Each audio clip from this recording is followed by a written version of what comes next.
एक साथ हरी झंडी दिखाने का अवसर भी मिला है।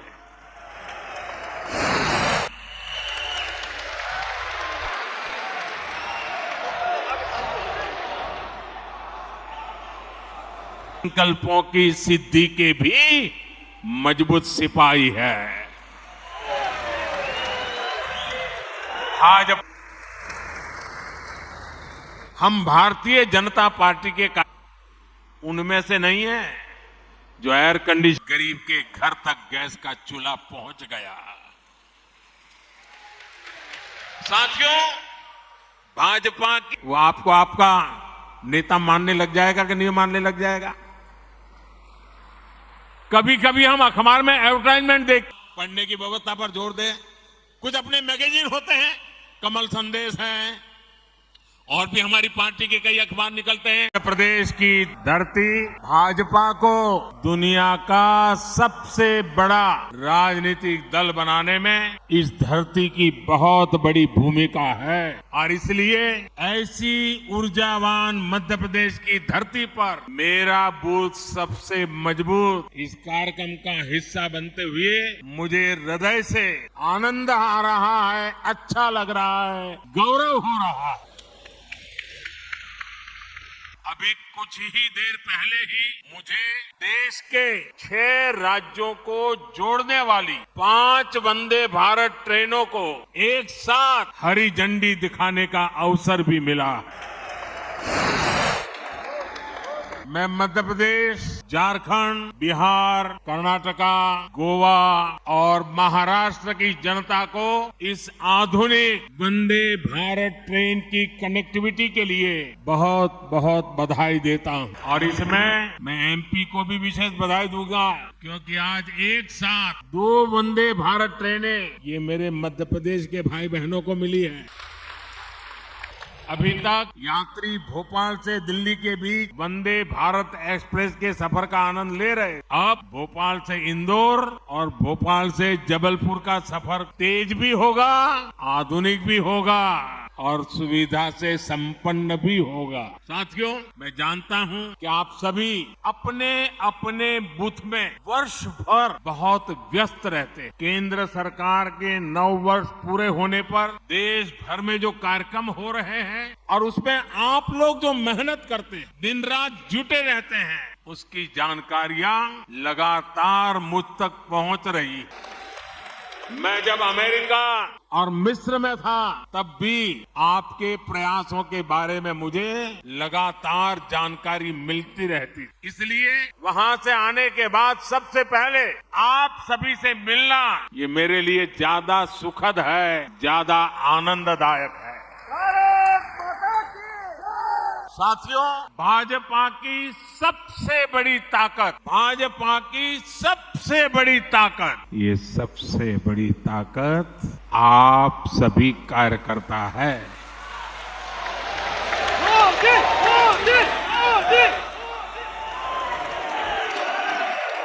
और मैं नड्डा जी का, केंद्रीय भारतीय जनता पार्टी के नेतृत्व का, राज्यों के भाजपा के नेतृत्व का, मध्य प्रदेश भाजपा नेतृत्व का हृदय से अभिनंदन करता हूं इस कार्यक्रम की रचना के लिए, क्योंकि आज मैं एक साथ बूथ में काम करने वाले करीब 10 लाख कार्यकर्ताओं को वर्चुअली संबोधित कर रहा हूं। आप तो इतने लोग यहाँ हैं, लेकिन देश का हर पोलिंग बूथ आज यहाँ आपसे जुड़ा हुआ है। शायद किसी भी राजनीतिक दल के इतिहास में ग्रास रूट लेवल पर ऑर्गेनाइज वे में इतना बड़ा कार्यक्रम कभी नहीं हुआ होगा, इतना बड़ा कार्यक्रम आज हो रहा। एक और बात मैं गर्व से आज कहना चाहता हूं, मुख्यमंत्रियों की मीटिंग होना, पार्टी के अध्यक्षों की मीटिंग होना, महासचिवों की मीटिंग होना, प्रदेश कार्य समितियों की मीटिंग होना, जिला कार्य समिति, मंडल कार्य समिति होना, ये तो शायद लंबे अरसे से चल रहा है, होता भी है, लेकिन सिर्फ और सिर्फ बूथ का नेतृत्व करने वाले लोगों का सम्मेलन इतिहास में पहली बार होता होगा।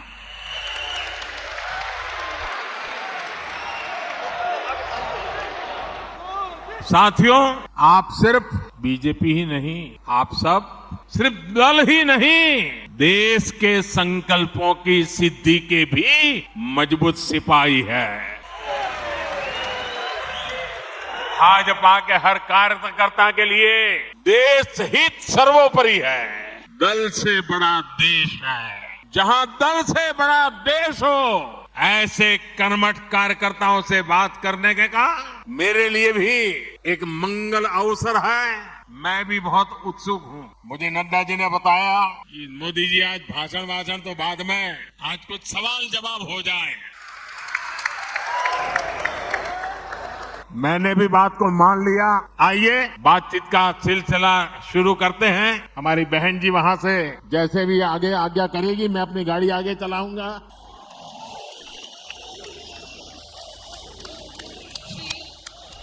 राम पटेल, दमोह, मध्य प्रदेश। श्री राम पटेल, दमोह, मध्य प्रदेश। किस तरफ है?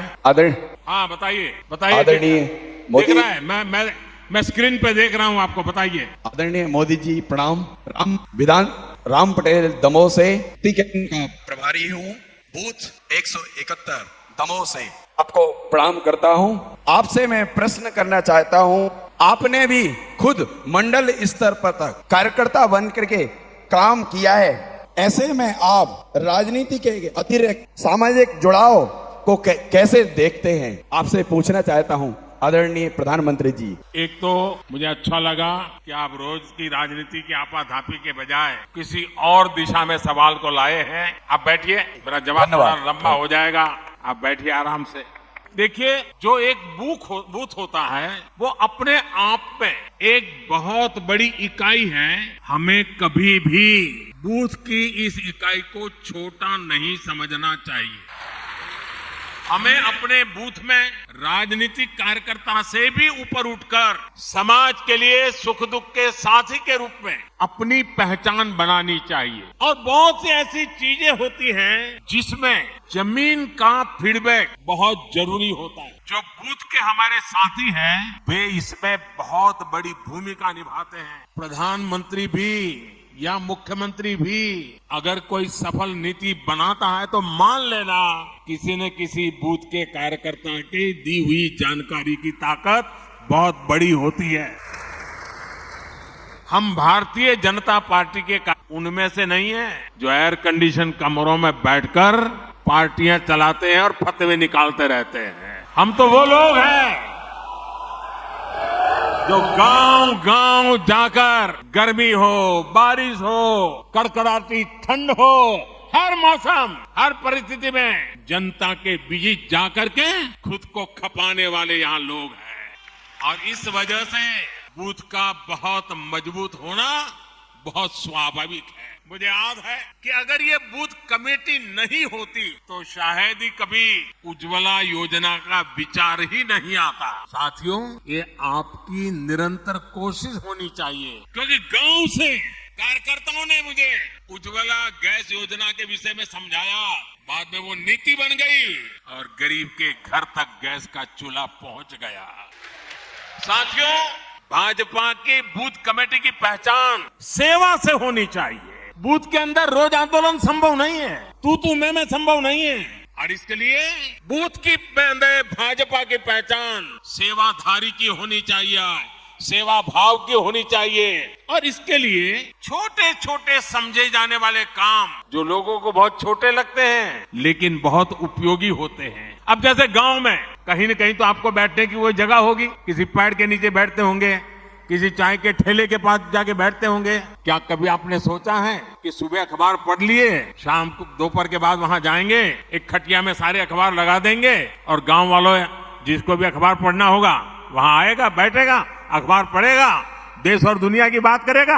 आपने तो अखबार पढ़ लिया था, लेकिन वो अखबार अब पूरे बूथ के लोगों के काम आ रहा है। देखिए, कोई खर्चा नहीं, वो आपको आपका नेता मानने लग जाएगा कि नहीं मानने लग जाएगा। कभी कभी हम अखबार में एडवर्टाइजमेंट देखते हैं, भारत सरकार की एडवर्टाइजमेंट आती है, राज्य सरकार की एडवर्टाइजमेंट आती है, अपने पार्टी के नेताओं की तस्वीर उसमें होती है। क्या हम एक नियम बना सकते हैं कि अपने बूथ के अंदर एक जगह पेश करें और अखबार में जो एडवर्टाइजमेंट आई है उसको उस दिन काट करके उसको एक बड़ा बोर्ड बना करके वहां लटका दें। आपके बूथ के लोगों को पता चल जाएगा कि भाई आज की खबर कहाँ है।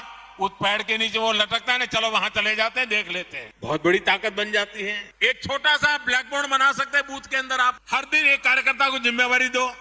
आज भाजपा की जो अच्छी खबरें हैं, देश की अच्छी खबरें हैं, वो ब्लैक बोर्ड में देख लीजिए।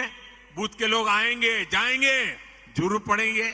मैंने एक कार्यकर्ता देखा, वो फर्स्ट एड बॉक्स अपने यहाँ रखता था। वो फर्स्ट एड बॉक्स के कारण उस इलाके के सारे लोग उसके घर आते जाते रहते थे। इससे गांव के लोगों में विश्वास बढ़ेगा कि अगर कोई समस्या हुई, कोई उपचार करवाना है, तो वो भाजपा के अपने भाई है ना, उसके घर में फर्स्ट एड बॉक्स है, चलो भाई पहुंच जाते हैं। घर में किसी की बीमारी है, थर्मोमीटर चाहिए, चलो उसके यहां से ले आते हैं। घर में कोई तकलीफ है, चलिए गर्म पानी की थैली चाहिए, चलिए उनके यहां मिल जाएगी, मांग करके ले आते हैं।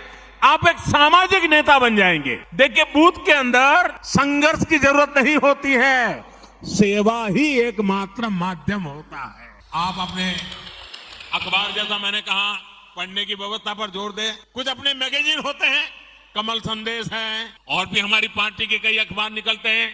जैसे मैं गुजरात में था, मनोगत नाम का अखबार निकलता था। ये मैगजीन जो आता है, हमने तय करना चाहिए कि भाई चलिए मंडे को ये मैगजीन इस घर में देंगे, फिर दूसरे दिन सुबह जाके मांगेंगे। कल आपने पढ़ लिया होगा, ले लेंगे, दूसरे दिन दूसरे के घर देंगे, फिर 24 घंटे के बाद जाएंगे, फिर वहां से ले लेंगे। हमारा एक कमल संदेश होगा, हमारा एक मैगजीन होगा, तय करेंगे। अगला आने तक घर घर वो घूमता रहेगा, 30-40 घरों में जाएगा, फिर वापिस आएगा। आप खुद से अपने लिए खर्चा करते हैं, पढ़ते हैं, लेकिन वही अगर आप मोहल्ले में पहुंचा देंगे तो फायदा होगा। अब देखिए, गांव में खेती के समय यूरिया खरीदने के लिए गांव वाले निकलते हैं। हर कोई अलग अलग जाता है, हर कोई न कोई व्हीकल करके उठा करके ले आता है। मान लीजिए आपने गांव वालों को इकट्ठा कर दिया, उनका एक व्हाट्सएप ग्रुप बना दिया, और आपने उनको कहा, अच्छा भाई देखिए, बताओ किसको कितना यूरिया चाहिए, चलो चलिए 2-4 लोग मेरे साथ, और हम सब मिलकर के पूरा गांव का यूरिया एक ही व्हीकल में ले आए, तो किराया कम हो जाएगा, गांव के लोगों का पैसा बच जाएगा। वो आपको तारीफ करेंगे कि नहीं करेंगे? आपका गौरवगान करेंगे कि नहीं करेंगे? आपका कोई खर्चा हुआ क्या? नहीं हुआ। ऐसे छोटे छोटे काम हमने देखा है कि गांव हो या शहर, अगर कुछ करने की भावना सब में ही होती है, पर अक्सर माध्यम नहीं होता। लेकिन जैसे ही कोई व्यक्ति माध्यम बन जाता है, नेतृत्व करने लग जाता है, तो सेवा भाव वाले लोग उसके साथ जुड़ ही जाते हैं। अगर कोई व्यक्ति घर घर जाकर कहता है कि कोई पुरानी किताब है तो मुझे दे दीजिए, आप देखेंगे हर घर से बच्चे आकर खुद अपनी किताब आपको पुरानी दे देंगे। आप जरा घर में उस किताबों को ठीक कर ले, बूथ के कार्यकर्ता, और फिर जो गरीब बच्चे हैं उनमें वो किताब बांट दे अपने बूथ में। हर गरीब परिवार के पास किताब पहुंच जाएगी।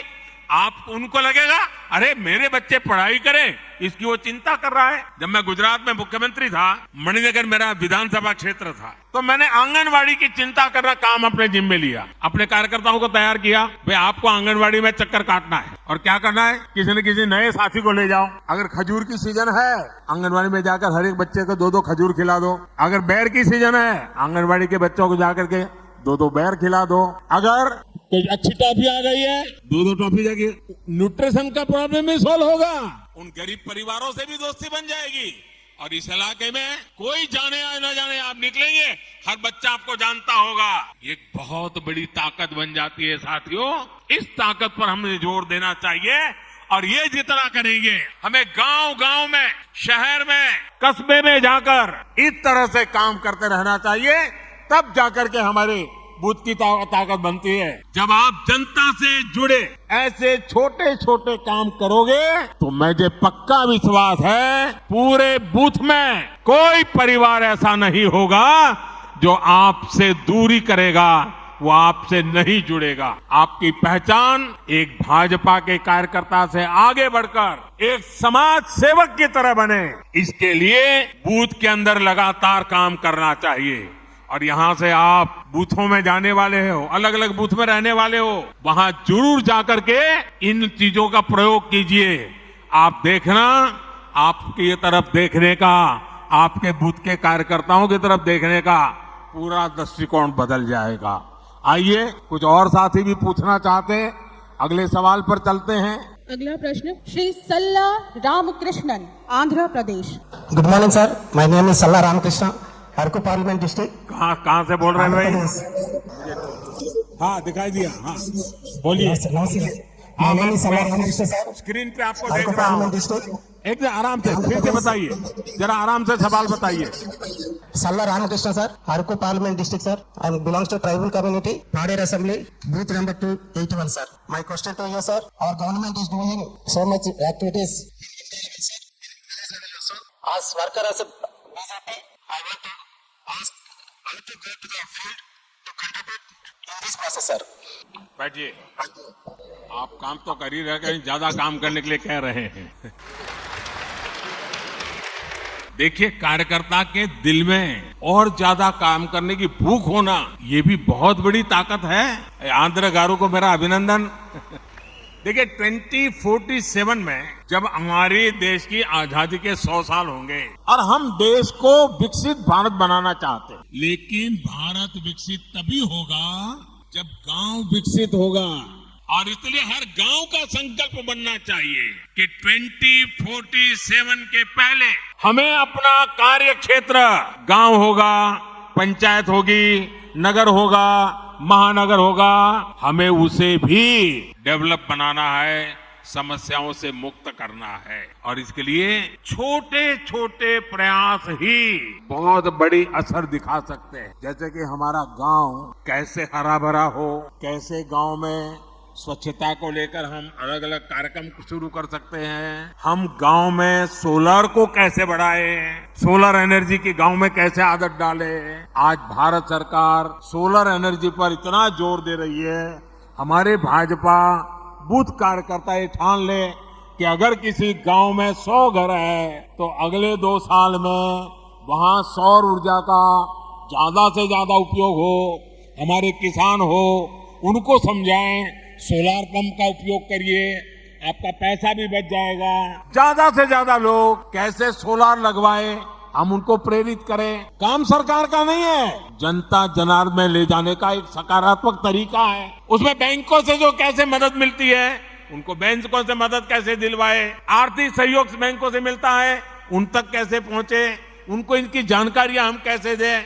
आप जानते हैं, केंद्र सरकार के प्रयासों से स्कूलों में ड्रॉप आउट रेट बहुत तेजी से कम होता जा रहा है। लेकिन फिर भी भाजपा कार्यकर्ता ये सोचे कि मैं जिस बूथ में काम करता हूं वहां कोई ड्रॉप आउट नहीं होगा, बेटा हो या बेटी 100% पढ़ेंगे, इसके लिए मैं काम करूंगा। मुझे बताइए, भाजपा के कार्यकर्ताओं को काम करना चाहिए कि नहीं करना चाहिए? आपका बूथ मजबूत होगा कि नहीं होगा? आपके गांव में से अशिक्षा जाएगी कि नहीं जाएगी? कोई बच्चा अगर बीच में स्कूल छोड़ रहा है, हम उसको पहचान ले, उसको मिलने जाए, उसके माँ बाप को मिलने जाए, उसको स्कूल ले जाए, सेवा भी होगी, भाजपा का काम भी हो जाएगा। अगर उसको कोई आर्थिक परेशानी है, किताब नहीं है, लिखने के लिए नोटबुक नहीं है, आप गांव के 2 लोगों से कहेंगे, आओ भाई इन 2 बच्चों के लिए भी 2 नोट ले आइए, उनको यूनिफॉर्म नहीं है, आओ भाई 2 बच्चों के लिए यूनिफॉर्म ले आओ। आप देखिए, धीरे धीरे आप परिवर्तन ले आएंगे। अब कुछ बच्चे कुपोषित होते हैं, हम गांव के अंदर कुपोषण कैसे मिटा सकते हैं? मैंने अभी बताया मेरा मणिनगर का अनुभव। हम गांव के लोगों को ले जा सकते हैं। इतना ही नहीं, किसी को कहेंगे भाई जन्मदिन आंगनवाड़ी में मनाओ, आपके पिताजी की मृत्यु की तिथि है आंगनवाड़ी में मनाओ, आपकी शादी की सालगिरह है आंगनवाड़ी में मनाओ, घर से कुछ बना करके ले आओ, चलो इन 30-40 बच्चे होते हैं, खिलाओ, कुपोषण भी जाएगा और उनको अपना जन्मदिन मनाने का आनंद भी आएगा। मैं मानता हूं कि हमने ऐसे तरीके ढूंढने चाहिए। और जितने जैसे जहां पर डेयरी का काम है, वो दूध इकट्ठा कर करके पिला सकते हैं। मैं समझता हूं कि यही तरीके होते हैं जिन तरीकों से हम बहुत तेजी से आगे बढ़ सकते हैं। और मैं मानता हूं इसका आदत लोगों को भी लगेगा, ऐसा नहीं है कि नहीं लगेगा। और इसलिए मेरा आग्रह है कि हम इन बातों को ज्यादा महत्व दें अपने गांव के अंदर। इसी प्रकार के काम को, अब जैसे अंकुरित मूंग होता है, अंकुरित चना होता है, अपने घर में करें 100 ग्राम, इतना अंकुरित हो जाएगा। आपने वहां बांट दिया आंगनवाड़ी में, आंगनवाड़ी के बच्चों का कुपोषण से लड़ाई लड़ने की ताकत आएगी, पोषण बढ़ेगा। देखिए, सरकार की योजनाओं से ज्यादा समाज की शक्ति जुड़ जाती है तो निश्चित परिणाम अवश्य मिलते हैं। और हम चाहते हैं कि 2047 भारत को विकसित बनाना है, तो ऐसी हर छोटी चीजों को, हर समस्या से हमें मुक्ति लेना नहीं है। वो और मुक्ति हम लाएंगे तो हम परिणाम लाएंगे। आप जानते हैं कि देश में नई नेशनल एजुकेशन पॉलिसी बनी, उसमें एक बात कही गई है कि बच्चों को प्रैक्टिकल नॉलेज पढ़ाना कम, सीखना ज्यादा, टीचिंग नहीं लर्निंग। ये जब आया है, क्या कभी हम गए स्कूल में और मास्टर जी से बात करें कि चलो आज बच्चों को हम जरा बाहर ले जाते हैं, मैं भी साथ में आता हूं और बच्चों को बताएंगे, देखिए भाई बरगद का पेड़ कौन सा है, चलो देखो नीम का पेड़ कहाँ है, देखो चलो ढूंढ के लाओ कौन सा पेड़ है, फूल है तो कौन सा फूल है। बच्चों की पढ़ाई भी हो जाएगी। कभी कोई कुम्हार होगा गांव में, चलो भी आज कुम्हार के घर जाएंगे, वो मिट्टी को कैसे काम करता है, मिट्टी में से घड़ा कैसे बनाता है। यानी स्कूल तो जो करती होगी, लेकिन मेरा बूथ का कार्यकर्ता उसके साथ जुड़ जाता है तो उन बच्चों के जीवन में भी बदलाव आता है। और नई एजुकेशन पॉलिसी, हमारी नेशनल एजुकेशन पॉलिसी अपने आप लागू हो जाती है। कई ही हस्तशिल्पी होते हैं, चीजें कैसे बनाते हैं, बच्चे जब बारीक से देखते हैं कि सुई धागे से ऐसे ऐसे काम होता है, बच्चे का एक विश्वास बनता है, हम एक सामाजिक कार्यकर्ता बन जाते हैं। और इसलिए मैं बूथ के भाजपा से कार्यकर्ताओं से यही कहूंगा कि आप वहां के जनजीवन से जुड़िए, उनकी रोजमर्रा की जिंदगी से जुड़िए। उनकी रोजमर्रा की जिंदगी में राजनीति नहीं होती है, उनकी रोजमर्रा की जिंदगी में आगे बढ़ने का इरादा होता है। उस आगे बढ़ने के इरादे को पहचानिए और अपने आप को उसके साथ जोड़िए, वो आपके साथ जुड़ जाएगा। आपका बूथ मजबूत बनने से कोई रोक नहीं सकता है और इसके लिए हमने आगे बढ़ना चाहिए। आइए अगले सवाल की तरफ चलते हैं। अगले प्रश्न के लिए हमारे बीच श्री रिपू सिंह बिहार से। बताइए। माननीय प्रधानमंत्री जी, मैं बिहार के पावन धरती से मैं आपको प्रणाम करता हूँ। मेरा नाम रिपू सिंह हुआ। कहाँ से हैं आप जी? कहाँ से हैं? मैं मोतिहारी जिला से हूँ। बताइए। मेरा प्रश्न यह है कि सरकार की कल्याणकारी योजनाओं को विकसित काम से जुड़े काम को ज्यादा से ज्यादा लोगों के पास कैसे पहुंचाया जा सकता है। बैठिए, मैं बताता हूँ। कुछ बातें तो मेरी अभी मैं बता रहा था तब निकली थी। देखिए, ये काम हमारे कार्यकर्ता बेहतरीन तरीके से करते आ रहे हैं, लेकिन फिर भी हमें इसमें और अधिक ध्यान देने की जरूरत है। हमारा लक्ष्य सिर्फ किसी एक योजना का लाभ देना भर नहीं है, बल्कि हमारा लक्ष्य सैचुरेशन का है, 100% कवरेज का है। हर सुविधा का लाभ जिसका वो हकदार है उनको 100% हमें पहुंचाना है। जैसे गांव में बहुत से लोगों को पीएम आवास योजना से अपना घर मिला होगा, ये अपना घर उनको मिला है, तो अब जब घर मिल गया है तो ये देखना कि जो लोग इन घरों में रहते हैं उन्हें मुद्रा योजना का भी लाभ मिल सकता है क्या वो अपना कोई व्यापार धंधा करना चाहते हैं, अगर कोई दुकान खोलना चाहते हैं, कोई कारोबार करना चाहते हैं, क्या उनको जाकर के योजना की बात बता सकते हैं? घर मिल गया है तो उसका विश्वास बन गया है, घर उसकी मालिका है तो बैंक से पैसा मिल सकता है और बैंक में जाएगा, आप उसकी मदद करेंगे तो उसको जो भी मदद मिलेगी वो अपना कोई कारोबार शुरू करेगा। अगर उससे पूछिए भाई आपको आयुष्मान कार्ड मिला है क्या, गरीब परिवार को 5 लाख रुपए तक की बीमारी के समय मदद मोदी जी के यहां से आती है, ये बता करके उसको कार्ड दिखाइए और उसको बताइए देखिए अपने गांव के फलाने को ये लाभ मिला है, टिकने को मिला है, पड़ोस वाले गांव को उसको मिला है, तो उसका विश्वास बढ़ेगा। वो पहले बीमारी छिपाता था, छिपाएगा नहीं। ये सारे काम, ये सारी चीजें देखने का काम भाजपा के बूथ कार्यकर्ता एक दायित्व समझकर करता है।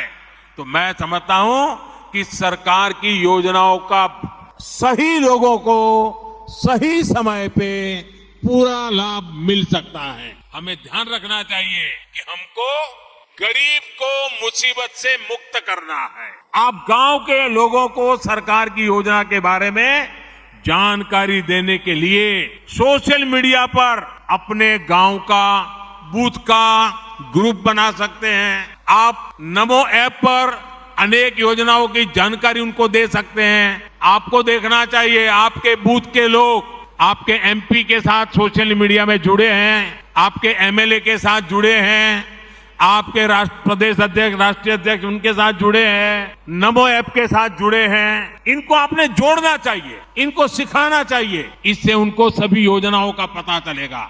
और ये सारी बातें उनकी स्थानीय भाषा में होती है, अंग्रेजी जानने की जरूरत नहीं पड़ती है। जिस भाषा में लोग समझते हैं उस भाषा में आप जानकारी उनको पहुंचा सकते हैं। जब लोग मिले तो आप बताइए कि उस पर चर्चा कीजिए, उनसे बातें कीजिए। साथियों, एक चीज और मैं बीजेपी के हर कार्यकर्ताओं को कहना चाहता हूं, जब हम अपनी एक बात को तुलनात्मक तरीके से कहते हैं तो सामान्य मानवी को ज्यादा समझ आता है, और इसके लिए हमें अध्ययन करना चाहिए। हमने अपने मोबाइल में लिख करके रखना चाहिए, अपनी डायरी में लिख करके रखना है। जब हम गैस कनेक्शन की बात करते हैं तो याद दिलाते हैं कि पहले इसी के लिए गैस कनेक्शन के लिए कहाँ चक्कर काटना पड़ता था, किसकी सिफारिश लानी पड़ती थी, कितना भ्रष्टाचार करना पड़ता था। ये मोदी जी आए तब से सारा गया और आपको पहुंच रहा है। जब ये याद कराओगे ना तब उनको अपना काम की कीमत समझ में आएगी और इसका फर्क पड़ता है। आज देखिए उज्ज्वला योजना की वजह से गैस कनेक्शन मिलना कितना आसान हो गया है, उनको कितना लाभ हो गया है। तो हम जब कोई भी बात तुलना के साथ समझाते हैं तो वो लोगों को ज्यादा याद रहता है। आप देख रहे हैं कि आज हर घर जल योजना के तहत कितना बड़ा काम हो रहा है। नल से जल 2019 के बाद जब से ये योजना शुरू हुई है तब से 9 करोड़, ये याद रखना चाहिए आपने, 9 करोड़ नए घरों में नल से जल पहुंचने लगा है।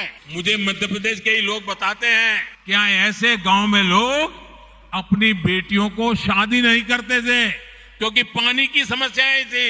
आज हमने उन समस्याओं का समाधान किया है। आज जब गांव में नल से जल पहुंचने लगा है तो वहां जो बच्चे कंवारे रह जाते थे ना, उनकी शादी होने लगी है। इसलिए जब हम पुरानी परिस्थितियों से तुलना करके अपनी बात करते हैं तो इसका एक बहुत बड़ा अलग ही प्रभाव पड़ता है। आइए, और मुझे विश्वास है कि हम इन बातों को ठीक से करेंगे। अब एक अगले सवाल की तरफ चलते हैं। अगला प्रश्न है उत्तराखंड से बहन हिमानी वैष्णव का। जय बद्री विशाल माननीय प्रधानमंत्री जी। माननीय प्रधानमंत्री जी को मेरा सादर प्रणाम। मेरा नाम डॉक्टर हिमानी वैष्णव है। मैं देवभूमि उत्तराखंड के सीमांत क्षेत्र चमोली जनपद से हूँ। माननीय प्रधानमंत्री जी को मेरा प्रश्न है, पहले सामाजिक न्याय के नाम पर तुष्टीकरण को बढ़ावा दिया गया। हमारी सरकार ने संतुष्टीकरण पर बल दिया और उनको भी पूछा जिनको किसी ने नहीं पूछा। पहले की तुलना में अब आए अंतर को हम सामान्य जन को कैसे बताएं? बहुत ही सवाल बहन आपने पूछा है। कुछ लोग सिर्फ अपने दल के लिए जीते हैं, दल का ही भला करना चाहते हैं। वो ये सब इसलिए करते हैं क्योंकि उन्हें भ्रष्टाचार का, कमीशन का, मलाई खाने का, कटमनी का हिस्सा मिलता है। उन्होंने जो रास्ता चुना है उसमें ज्यादा मेहनत नहीं करनी पड़ती और ये रास्ता है तुष्टीकरण का, वोट बैंक का, गरीब को गरीब बनाए रखने, वंचित को वंचित बनाए रखने से ही उनकी राजनीति चलती है। तुष्टीकरण का ये रास्ता कुछ दिनों तक तो फायदा दे सकता है, लेकिन ये देश के लिए महाविनाशक होता है। ये देश के विकास को रोक देता है, देश में तबाही लाता है, देश में भेदभाव पैदा करता है, समाज में दीवार खड़ी करता है। एक तरफ इस तरह के लोग जो तुष्टीकरण करके अपने स्वार्थ के लिए छोटे छोटे कुनबे दूसरों के खिलाफ खड़े कर देते हैं, और दूसरी तरफ हम भाजपा के लोग हैं, हमारे संस्कार अलग हैं, हमारे संकल्प बड़े हैं और हमारी प्राथमिकता दल से पहले देश की है। और हम सब ये मानते हैं कि जब देश का भला होगा तो सबका भला होगा, जब सबका भला होगा तो देश आगे बढ़ेगा। और इसलिए भाजपा ने ये तय किया है कि हमें तुष्टीकरण के रास्ते पर नहीं चलना है, वोट बैंक के रास्ते पर नहीं चलना है। हमारा रास्ता कौन सा है? हम मानते हैं कि देश का भला करने का रास्ता तुष्टीकरण नहीं है, तुष्टीकरण नहीं है, तुष्टीकरण नहीं है। सच्चा रास्ता है संतुष्टीकरण, संतुष्टीकरण, संतुष्टीकरण। आज देश में जहां भी भाजपा सरकार है वहां हम संतुष्टीकरण के अभियान में लगे। संतुष्टीकरण का रास्ता मेहनत वाला रास्ता होता है, उसमें पसीना बहाना पड़ता है। अगर बिजली मिलेगी तो सबको मिलेगी, तब लोग संतुष्ट होंगे।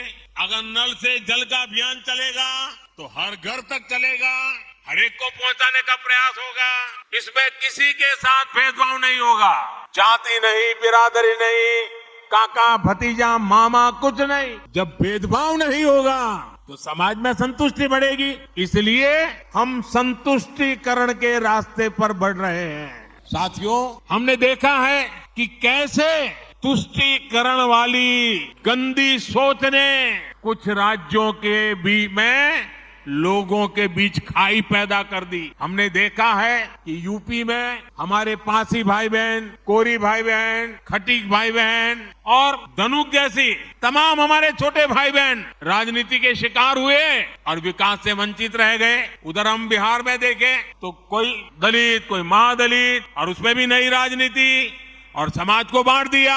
इसकी वजह से एक वर्ग दूसरे वर्ग को आशंका से देखने लगा। कुछ जातियों पर विशेष ध्यान और कुछ जातियों की उपेक्षा। अगर हम दक्षिण भारत की तरफ देखें, वहां भी कभी कभी राजनेताओं ने ऐसे कई समाजों को बर्बाद करके रखा है, भेदभाव को बढ़ाया है। अब जैसे मैंने सुना है केरल में अड़ियन, काट्टूनायकन, कोचुवेलान, मालासार, तेन कुरुम्बन, जेनु कुरुम्बन, वेट्टा कुरुमन, मलय पंडारम, ये जातियों को विकास के रकम में पीछे छोड़ दिया गया। कुछ ही लोगों को मलाई मिलती गई। उसी तरफ अगर आप कर्नाटका में जाएंगे तो मलाई कुड़ी, पल्यान, शोलगा, विटोलिया, कोतवालिया, बारोडिया, उनकी भी उपेक्षा हुई। अगर हम तेलंगाना में जाएंगे, कुलिया, जातपू, चेचू, मन्नादोरा, हमारे तमिलनाडु में एरवलन, काडर, कोंडा कपूस, मलय वेडन, पालयन, मुडुगर, इन सब को पीछे छोड़ दिया। कोई इनकी परवाह नहीं करता।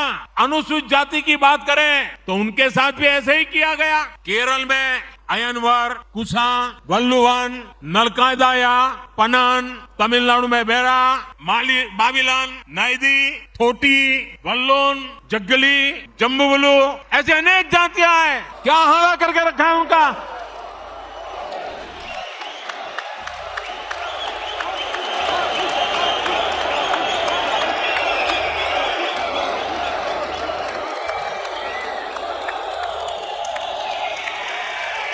मेरे पास लंबी लिस्ट है।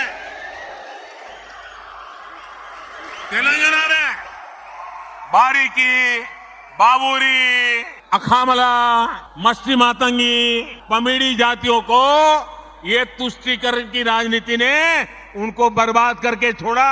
भाइयों बहनों, वोट बैंक की राजनीति में गुमंतु जनजातियों की कोई परवाह नहीं की गई। हमारे बंजारा भाई बहन, हमारे बालदिया लबाना, हमारे गाड़िया लोहार, हमारे गडोलिया, हमारे गडरिया, हमारे गायरी जैसे तमाम ये गुमंतु जातियों को सरकारी योजनाओं से वंचित रखा गया, उनके नसीब पर छोड़ गया। जब हम तुष्टीकरण के रास्ते पर जाते हैं तो समाज को बहुत बड़ा नुकसान होता है। साथियों, पिछले 9 वर्षों में हमने ऐसे छोटे छोटे हर परिवार की, समाज के छोटे छोटे तबके की सूद ली जिनकी पहले किसी ने सूद नहीं ली थी।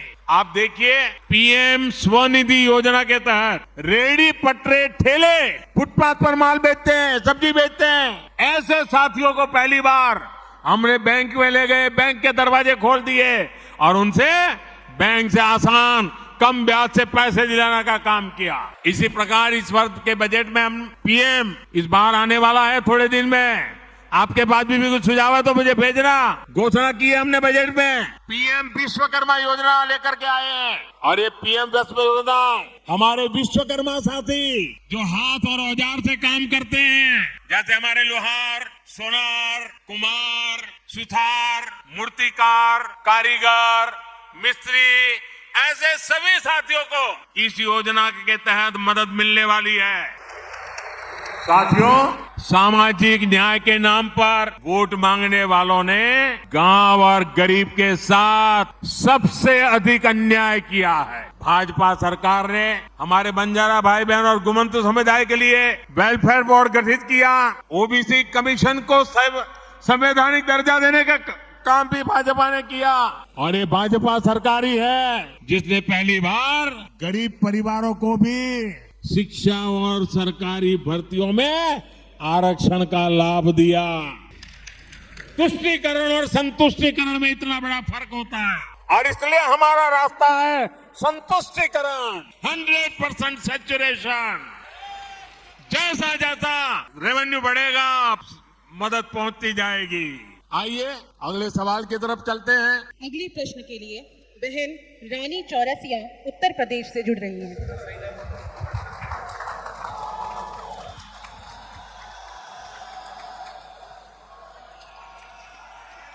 जय जय शीतला माता की। देश के यशस्वी प्रधानमंत्री जी को मेरा बहुत बहुत प्रणाम है। प्रधानमंत्री जी वोट बैंक की राजनीति करने वाले उन्होंने देश को बहुत नुकसान पहुंचाया है।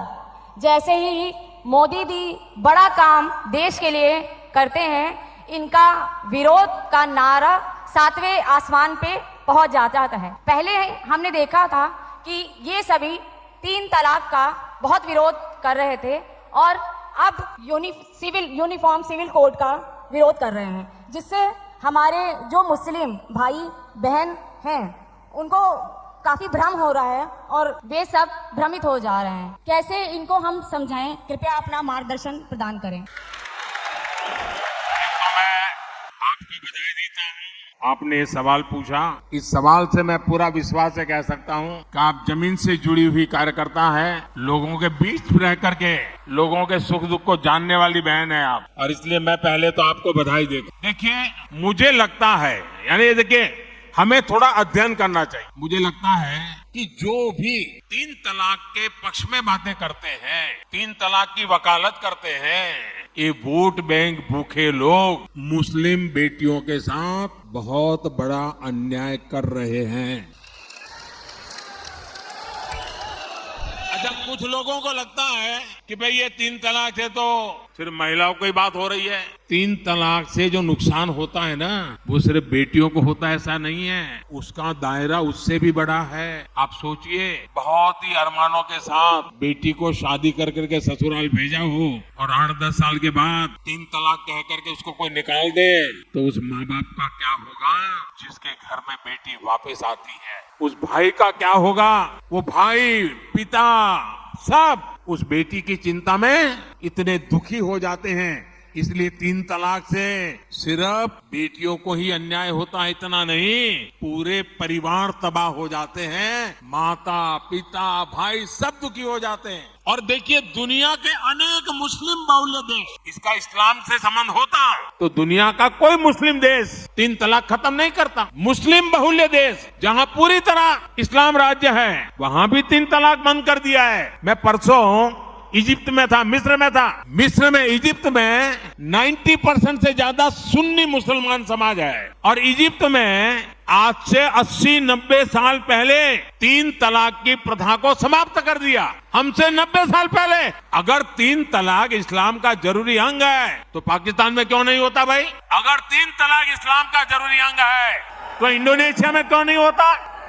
अगर 3 तलाक इस्लाम का जरूरी अंग है तो कतर, जॉर्डन, सीरिया, बांग्लादेश, ये तो सारे मुस्लिम बस्ती वाले देश हैं, वहां पर उनको बंद क्यों कर दिया? मैं समझता हूं कि मुसलमान बेटियों पर 3 तलाक का फंदा लटका कर कुछ लोग उन पर हमेशा अत्याचार करने की खुली छूट चाहते हैं। यही लोग 3 तलाक का समर्थन भी करते हैं और मैं जानता हूं कि इसलिए ही मेरी मुस्लिम बहनें, बेटियां, मैं जब भी जहां जाता हूं वो भाजपा के साथ खड़ी रहती है, मोदी के साथ खड़ी रहती है। साथियों, भारत के मुसलमान भाई बहनों को भी ये समझना होगा कि कौन से राजनीतिक दल उन्हें भड़का करके उनका फायदा लेने के लिए उनको बर्बाद कर रहे हैं। आजकल हम देख रहे हैं कि यूनिफॉर्म सिविल कोड के नाम पर ऐसे लोगों को भड़काने का काम हो रहा है। आप मुझे बताइए, एक घर में परिवार के एक सदस्य के लिए एक कानून हो, परिवार के दूसरे सदस्य के लिए दूसरा कानून हो, तो क्या वो घर चल पाएगा? क्या कभी भी चल पाएगा? क्या फिर ऐसी दोहरी व्यवस्था से देश कैसे चल पाएगा? हमें याद रखना है कि भारत के संविधान में भी नागरिकों के समान अधिकार की बात कही गई है। साथियों, ये लोग हम पर आरोप लगाते हैं, लेकिन सच ये है कि यही लोग मुसलमान करते हैं। अगर ये मुसलमानों के सही मायने में हितैषी होते तो अधिकांश परिवार, मेरे मुस्लिम भाई बहन, शिक्षा में पीछे न रहते, रोजगार में पीछे न रहते, मुसीबत की जिंदगी जीने के लिए मजबूत नहीं रहते। और सुप्रीम कोर्ट ने बार बार कहा है, सुप्रीम कोर्ट डंडा मारती है, कह रही है कॉमन सिविल कोड लाओ, लेकिन ये वोट बैंक के भूखे लोग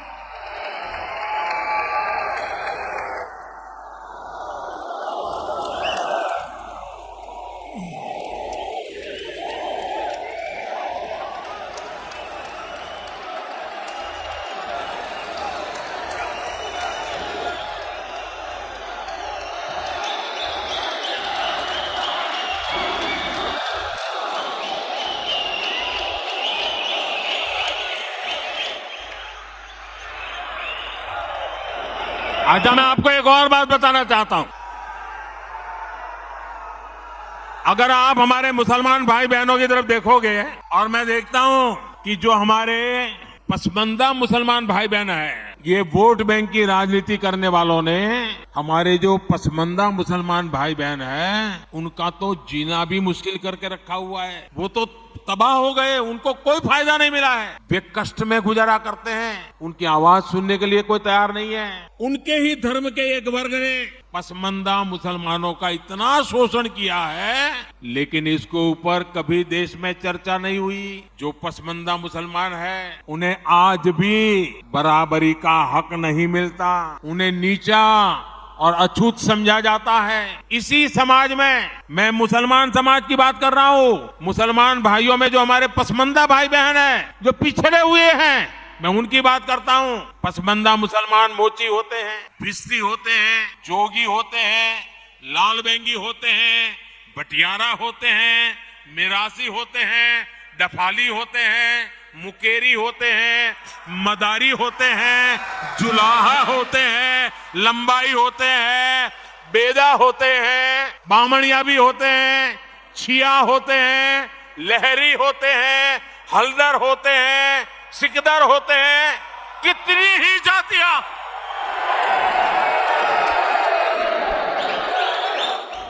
ये सब इतने पिछड़े रहे हैं, इनके साथ इतना भेदभाव हुआ है। भाइयों बहनों, इस भेदभाव का नुकसान उनकी कई पीढ़ियों को भुगतना पड़ा, लेकिन भाजपा देश के हर नागरिक के लिए सबका साथ सबका विकास की भावना से काम कर रही है।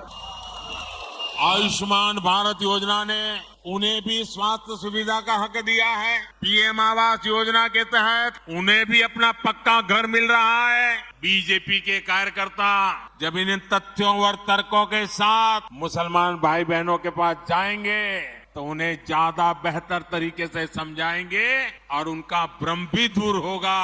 और इसलिए आपने जो सवाल मुझे बहन जी पूछा है, बड़े विश्वास के साथ जाइए और उनके सुख दुख दूर करने में, उनकी कठिनाइयों को दूर करने में एक कार्यकर्ता के नाते समानता का भाव से आप प्रयास कीजिए। जरूर वो आपकी बात मानेंगे, समझेंगे भी। आइए अगला सवाल पूछते हैं। गुजरात राज्य से हेतल बेन जानी अपना सवाल पूछें। नमस्कार। आदरणीय प्रधानमंत्री श्री नरेंद्र भाई मोदी जी को मेरा शत शत नमन। मैं हेतल जानी गुजरात के सुरेंद्रनगर जिले से बोल रही हूँ। मैं आपसे एक सवाल करना चाहती हूँ कि भारतीय जनता पार्टी के खिलाफ कई दल एकजुट होकर, भारतीय जनता पार्टी के खिलाफ कई दल एकजुट होकर लड़ने की कोशिश कर रहे हैं और अलग अलग सोच वाली और एक दूसरे के खिलाफ लड़ने वाली पार्टियां भी आज एकजुट होकर दिखावा कर रही है, नाटक कर रही है। तो आप इसे कैसे देखते हैं? मुझे लगता है आपको भारी गुस्सा है ऐसे लोगों पर। देखिए, ऐसे लोगों पर गुस्सा मत कीजिए, दया कीजिए उन लोगों पर।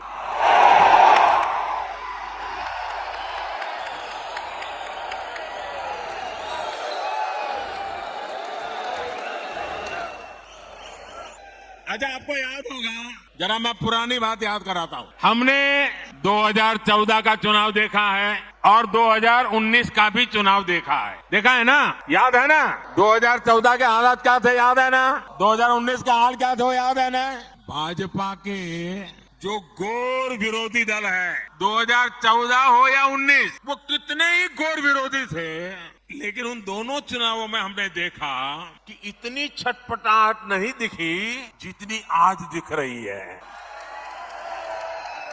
जिन लोगों को कुछ लोग पहले अपना दुश्मन बताते थे, पानी पी पी कर कोसा करते थे, गालियां देते थे, अब उन लोगों को आगे जाकर वो साष्टांग प्रणाम कर रहे हैं, नतमस्तक हो रहे हैं। ये उनकी मजबूरी है। ये विपक्षी दलों की हरकतों से, उनकी घबराहट से साफ है कि देश की जनता ने 2024 के चुनाव में भाजपा को वापस लाने का मन बना लिया है।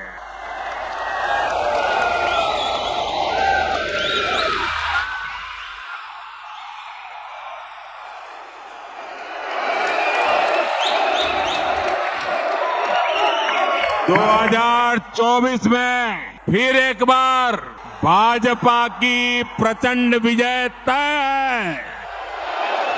इसी वजह से ये सारे विपक्षी दल बौखलाए हुए हैं।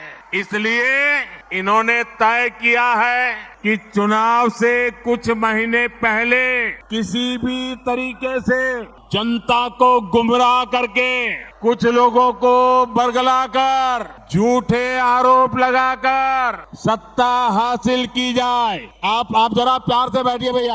आपका उत्साह, जब बूथ में आप जाएंगे वहां उत्साह दिखाना। आजकल जरा ध्यान से सुनिए, आपको मजा आएगा। एक बात मैं आपको बताता हूं, आप बैठिए, आगे आने की कोशिश मत कीजिए भैया, आप बैठिए। आजकल एक नया शब्द बहुत पॉपुलर किया जा रहा है, वो शायद शब्द आपके कान पर भी आया होगा। वो जो नया शब्द पॉपुलर किया जा रहा है, वो शब्द है गारंटी। बार बार शब्द आता है गारंटी। भाजपा के कार्यकर्ताओं की ये बहुत बड़ी जिम्मेदारी है कि लोगों को बताएं कि असल में ये विपक्षी दल किस चीज की गारंटी है। जानना चाहिए ना भाई, ये विपक्षी सब जो है वो किस चीज की गारंटी है। ये सारे लोग, ये दल गारंटी है भ्रष्टाचार की।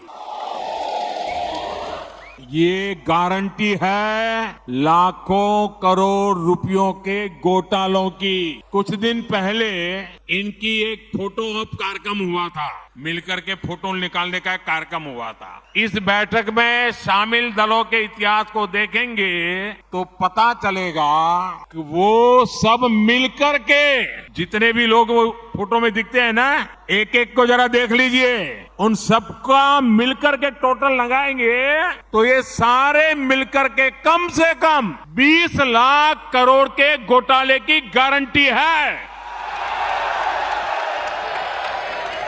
और कांग्रेस का घोटाला ही अकेले लाखों करोड़ों का है।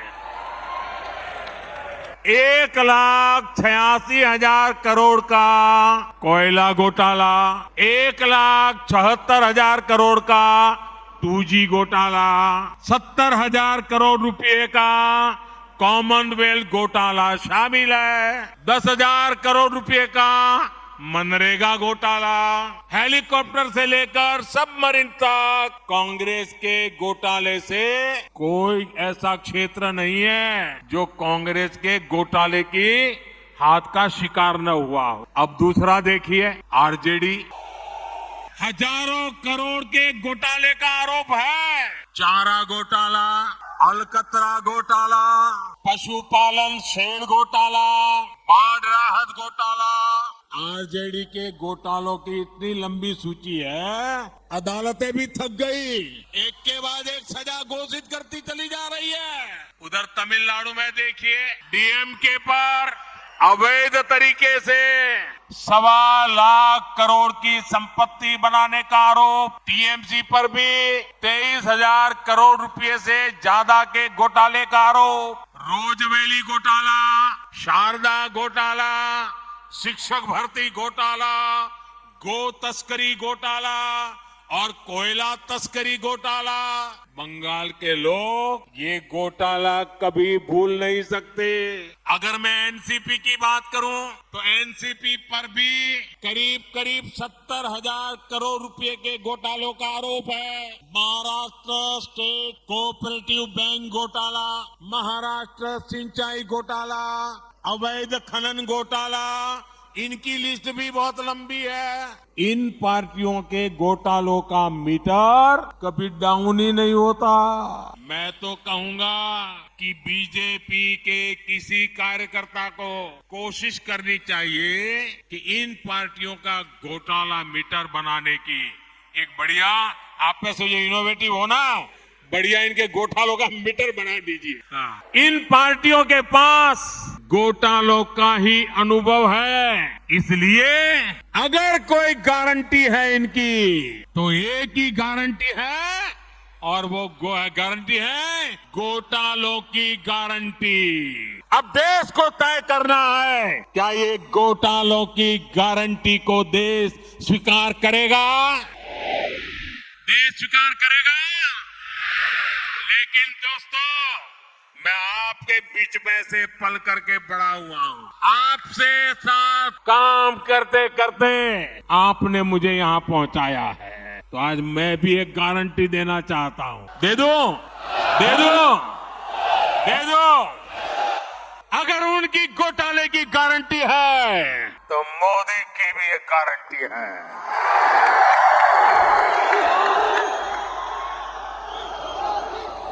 और मेरी गारंटी है हर घोटालेबाज पर कार्रवाई की गारंटी।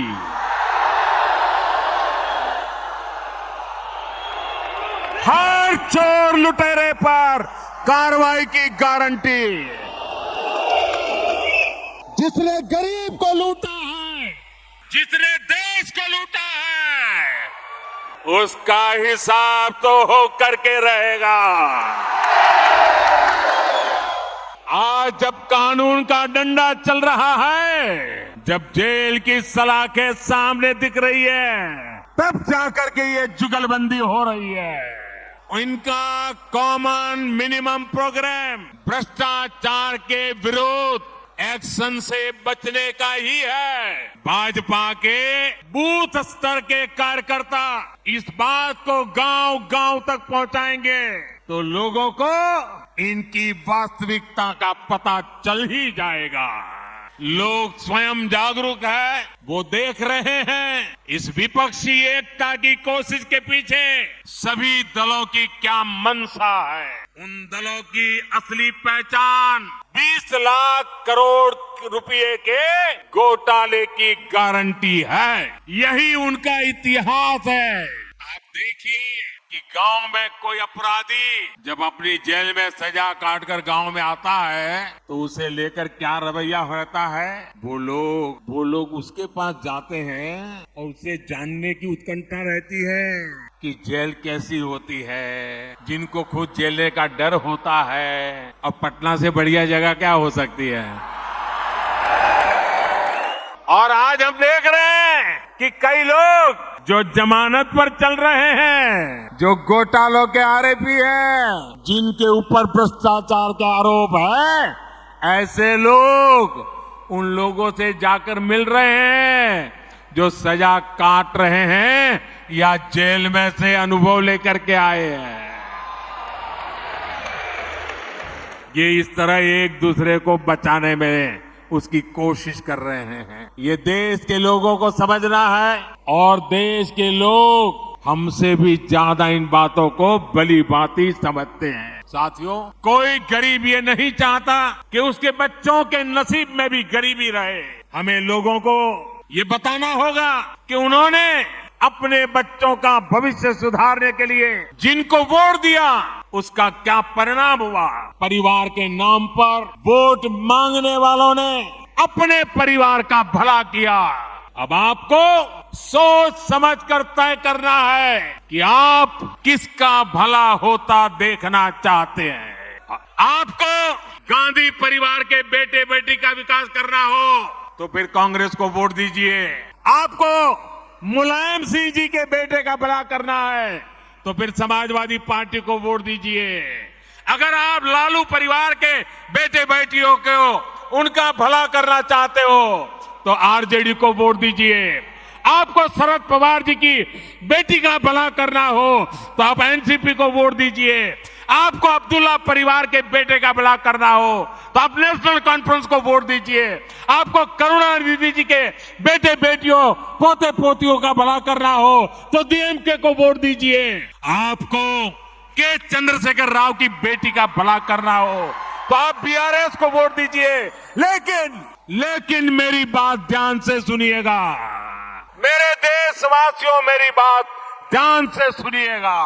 अगर आपको अपने बेटे का, अपनी बेटी का, अपने पोते का, अपनी पोती का, अपने नाते का, अपनी नाती का, अगर आपको अपने परिवार के बच्चों का भला करना है तो वोट भाजपा को दीजिए।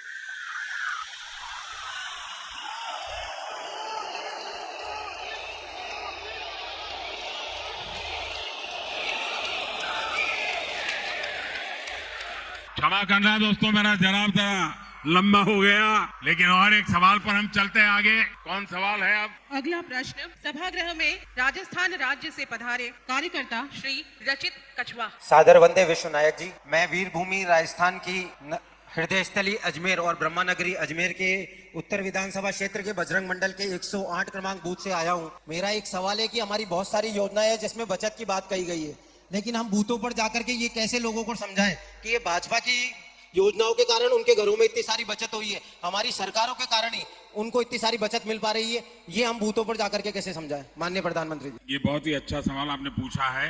ये मेरे सभी जो डीसी पर भी कार्यकर्ता बैठे हैं उनको भी ये जवाब बहुत काम आएगा, आप लोगों को भी बहुत काम आएगा, और इसलिए मैं इस सवाल को थोड़ा सा ढंग से समझाना चाहता हूं आपको। देखिए, आज भारत दुनिया के उन देशों में है जहां विकास तेजी से हो रहा है और महंगाई दर नियंत्रण में है। आप कल्पना कर सकते हैं कि कोरोना के बाद दुनिया के कितने ही देश हैं जहां महंगाई ने सारे रिकॉर्ड तोड़ दिए हैं। उन देशों में गरीब हो, मध्यम वर्ग हो, आज महंगाई की वजह से हाहाकार मचा हुआ है। आप हमारे पड़ोस में ही देखें तो पाकिस्तान में महंगाई दर कितनी है?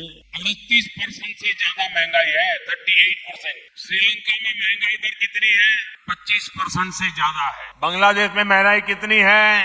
10% के आसपास है। और भारत में महंगाई का दर कितना है? 5% से भी कम है। यानी कोरोना के बावजूद, इतने समय से चले जा रहे युद्ध के बावजूद भारत में हमने महंगाई को बेकाबू नहीं होने दिया है। और आपने ये बात बहुत अच्छी कही कि भाजपा सरकार का जोर तो लोगों को ज्यादा से ज्यादा बचत कराने पर है।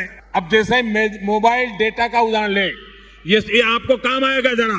ये जो मोबाइल डेटा है ना, आप कभी यूट्यूब दिखना फलाना करते होंगे तो आपको जरा ध्यान करना।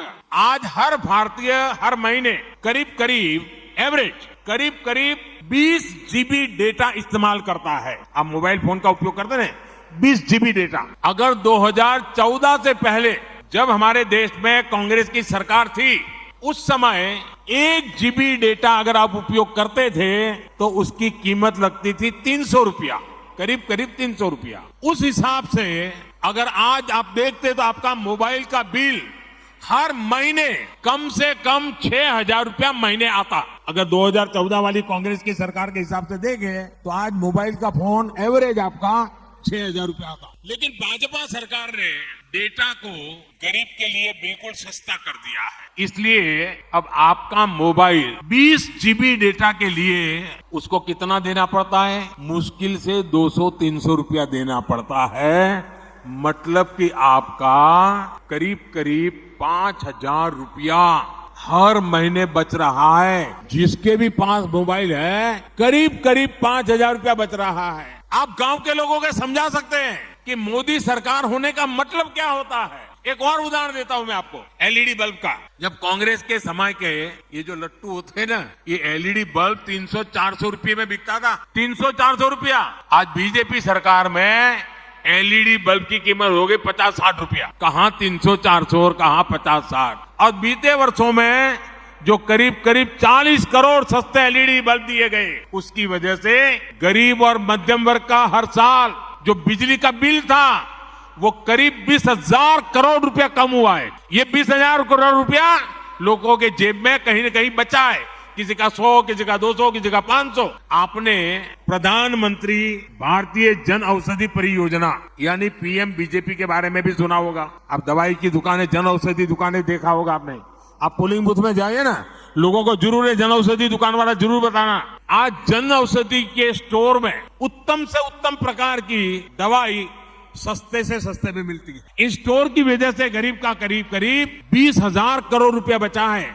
अगर एक परिवार में 60, 70, 80 साल के बुजुर्ग है और डायबिटीज है, अगर उनको महीने में 2,000 की दवा लगती है तो जन औषधि केंद्र में 100-150 रुपये में दवाई मिल जाती है और उनका महीना भर निकल जाता है। ये लोगों का पैसा बचाने का भाजपा का ये तरीका है। आपके बूथ में ऐसे भी बहुत लोग होंगे जिन्होंने आयुष्मान भारत योजना का लाभ लिया है। आयुष्मान भारत योजना से गरीबों को अस्पताल में 5 लाख रुपए तक के मुफ्त इलाज की सुविधा मिलती है। इस योजना की वजह से करीब करीब 5 करोड़ लोगों ने अस्पताल में भर्ती होने के बाद अपना इलाज कराया और 1 पैसे का खर्च नहीं हुआ है। अगर आयुष्मान भारत योजना नहीं होती तो इन गरीबों को अपने इलाज में 80,000 करोड़ रुपए से ज्यादा खर्च करना पड़ता।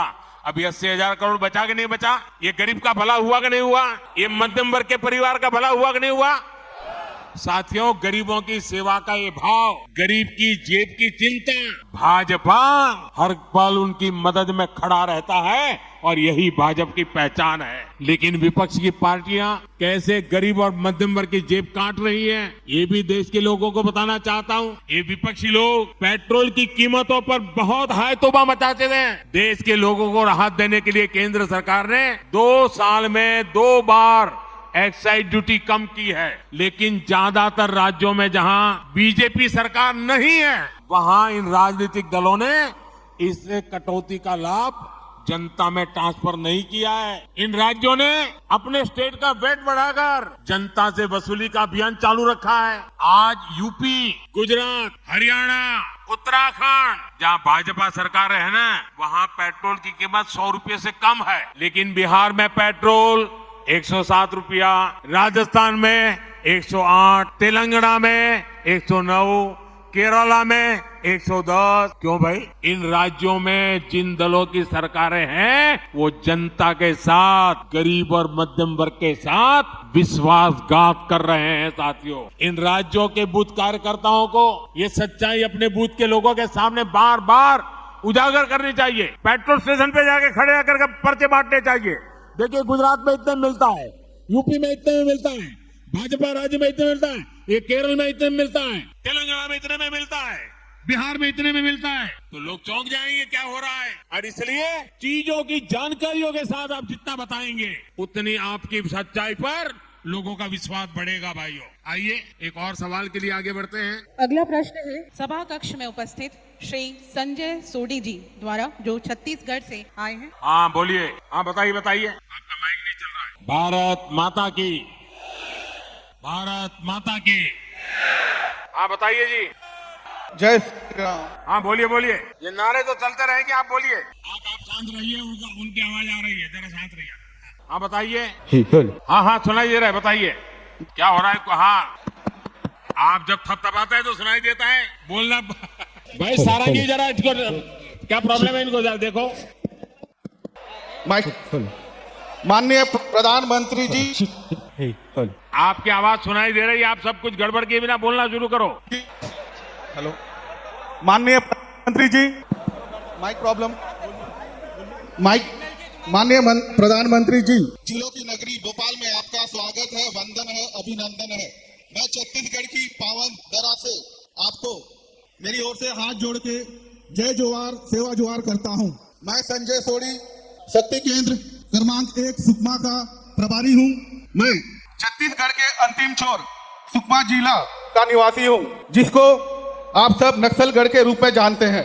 मैं दक्षिण बस्तर के उन आदिवासी भाइयों के विषय में, वहां के अन्य समाज के जो किसान हैं उनके विषय में कहना चाहता हूं। उनके पास उपजाऊ जमीन होने के बावजूद आज वो पिछड़े हैं। तो मेरा सवाल है आज पूरे भारत देश के किसानों की तरफ से, सम्माननीय प्रधानमंत्री जी, किसानों के हित में एक अप्रोच कांग्रेस की सरकार में रही और एक अप्रोच भारतीय जनता पार्टी की सरकार में हम देख रहे हैं। इस अंतर को हम सामान्य जनों को, आम जनों को कैसे बता सकते हैं और उन्हें कैसे समझा सकते हैं? बहुत बहुत धन्यवाद। आपने किसानों का विषय लिया, अच्छा किया, क्योंकि मैं कब से बात कर रहा था, शायद ये विषय छूट जाता अगर आप न पूछते तो। देखिए, आज जरा पहले का अनुभव याद कीजिए, किसानों के साथ क्या होता था। कांग्रेस की सरकारों के दौरान सूखा पड़ता था तो परेशानी किसान की होती थी, बाढ़ आती थी तो किसान की सूद लेने वाला कोई नहीं होता था, किसान के नाम पर मदद को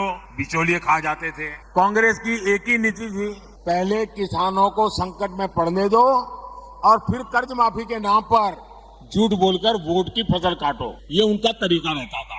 आपने 10 साल में कांग्रेस ने कुछ हजार करोड़ रुपए की कर्ज माफी का ऐलान किया, लेकिन असली किसानों ने को ये लाभ कभी पहुंचा ही नहीं। आप जाकर के देख लेना, इतनी सारी, कभी कभी तो 10 दिन में करेंगे, 100 दिन में करेंगे, कभी नहीं किया। क्योंकि ज्यादातर जो छोटे किसान होते हैं उनका तो बैंक में खाता भी नहीं होता है और वो तो साहूकार के पास से और लोगों से पैसे लेकर के अपनी बेचारे की गाड़ी चलाते हैं और इसलिए ये कर्ज माफी के नाम पर राजनीति करते थे, देते नहीं थे और छोटे किसान को तो नसीब ही नहीं होता था। लेकिन भाजपा सरकार आज पीएम किसान सम्मान निधि से सीधा पैसा किसान के बैंक खाते में भेज रही है। इससे छोटे से छोटा किसान भी लाभान्वित हो रहा है। अभी तक इसके तहत आपको आंकड़ा याद रखना चाहिए, 2.25 लाख करोड़ रुपए। कितने? 2.25 लाख करोड़ रुपए। कितने? 2.25 लाख करोड़ रुपए किसानों के खाते में जमा हो चुके हैं और वो भी करीब करीब 11 करोड़ किसान इस स्कीम के लाभार्थी है। साथियों, भाजपा की सरकार ने किसानों पर महंगे यूरिया, महंगे फर्टिलाइजर का बोझ भी नहीं पड़ने दिया। इसके लिए सरकार ने 2 लाख करोड़ रुपए से अधिक खर्च किया ताकि किसान को फर्टिलाइजर सस्ता मिले। आप में जरा आंकड़े याद रखना, आज अमेरिका में यूरिया की अगर 50 किलो की बैग है तो कीमत है 3,000 रुपये। ब्राजील में उसी बोरे की कीमत है 3,500 रुपये। चीन में इसकी कीमत है 2,100 रुपये। हमारे पड़ोस में बांग्लादेश में कीमत है 700 रुपये। पाकिस्तान में है 800 रुपये। लेकिन भारत के किसानों को वही यूरिया सिर्फ 270 रुपये के भी कम कीमत में मिल रहा है, क्योंकि भारत सरकार वो बोझ उठा रही है। देखिए, मैं आपको श्री अन्न यानी मिलेट्स के भी बात दोहराऊंगा। अभी मैं मिस्र में था तो वहाँ मिलेट्स की काफी चर्चा हुई। वहाँ के लोगों को गेहूं बाहर से मंगाना पड़ता है। मैंने उन्हें भारत के मिलेट्स यानी मोटे अनाज के बारे में बताया।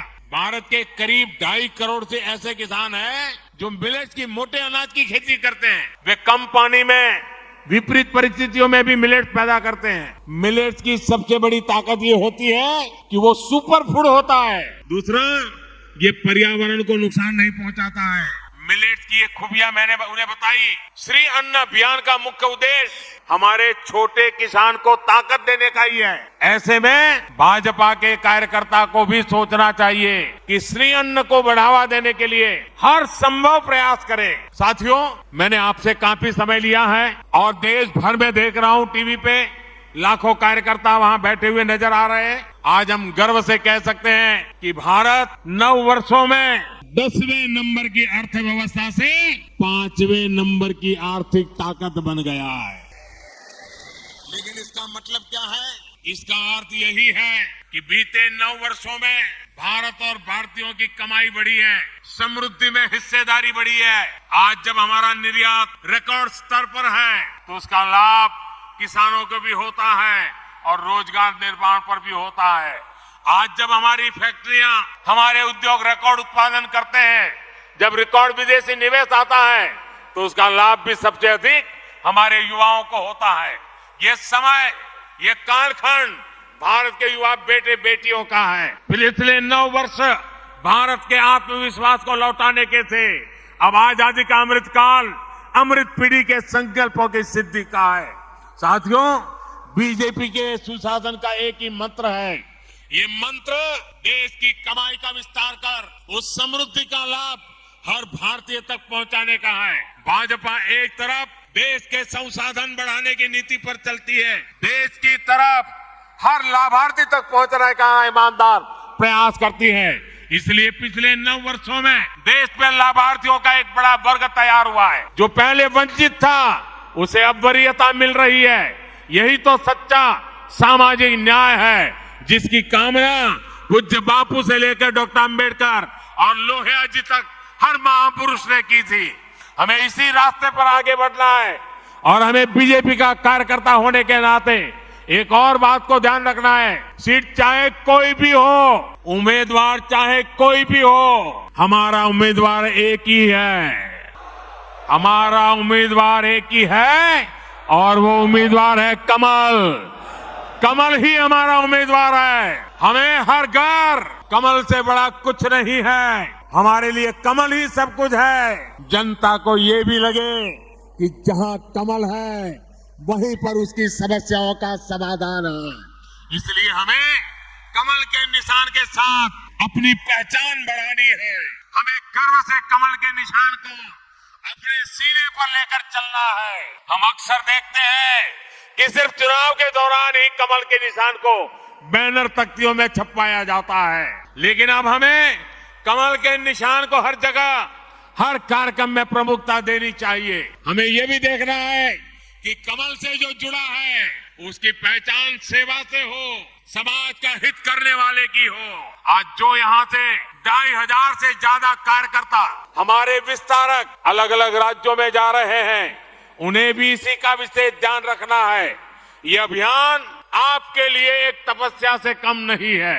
जिस गांव में आप जाएं, वहां के लोगों के साथ, समाज के साथ उन्हीं की तरह जीवन जिए, ना अलग रहें और ना ही अलग दिखे, और अपने आत्मीय संबंध गांव के लोगों से ऐसे बनाएं कि वो आपकी वापसी के लिए आपसे आग्रह करते रहें।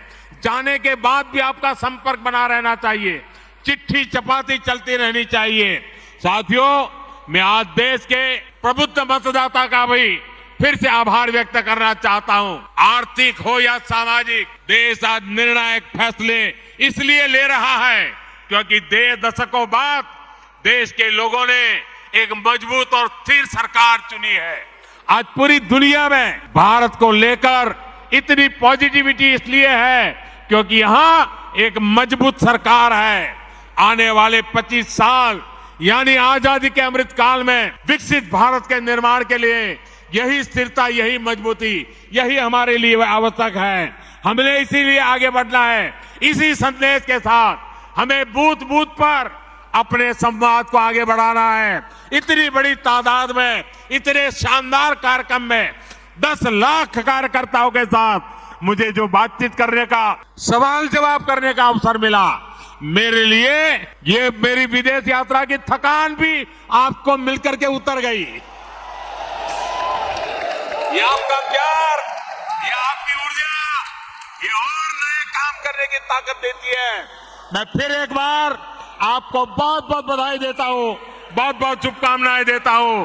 मेरे साथ जोर से बोलिए, भारत माता की, भारत माता की, भारत माता की, वंदे वंदे वंदे वंदे वंदे वंदे वंदे वंदे